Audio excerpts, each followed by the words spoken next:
खुलुमबाय। आंनि इउटुब चेनेलाव नोंथांमोनखौ बरायनाय जाबाय। दा नोंथांमोना नायलांदो माबोरै जों अनलाइन एग्जाम होयो, माबोरै कागज स्केन खालामो, माबोरै साबमिट खालामो जोंनि कलेजनिल'दै, बेलेगनि मिथिया आङो। गिबियावनो लिरखांनायनि उनाव कागज स्केनार एपखौ डाउनलड बानायनांगोन जाहाथे जों बेयाव PDF फाइल बानायनो हायो। बानायखांनायनि उनाव एबा बिदि नुजागोन।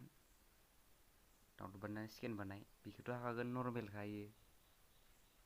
बे गावबागाव एडजास्ट बानाय, कालारखौबो जों एडजास्ट बानायनो हागोन। बेखौ गावबागाव माने गोसोबायदि बानायबानो जाबाय आरो ना, बेखौलाय रोंखागोन गासिबो।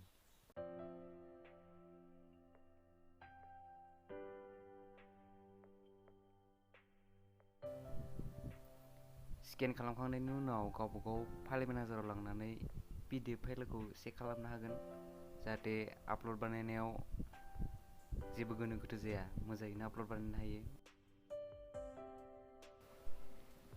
आपल'ड बानायनो थाखाय जों लिंकखौ एग्जाम जाखालि वाट्सएप ग्रुपनि गेजेरजोंबो मोननो हागोन।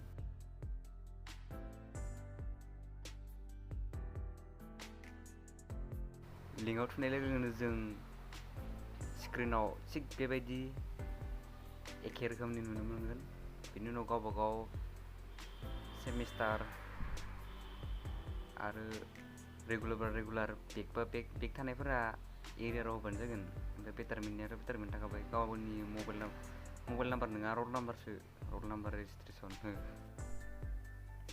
आथुर जायालासे गावबागावनि पेपार कड, पेपार टाइटेल, रेजिसट्रेसन नाम्बार गासिखौबो होयो। जुदि माबा मोनसे गोरोन्थि जायोबाथाय इडिट खालामफिननायनि चान्स थानाय नङा आरो नोंनि पेपारा रिजेक्ट जागोन। बेनि थाखायनो मोजाङै नोजोर होनांगोन जों।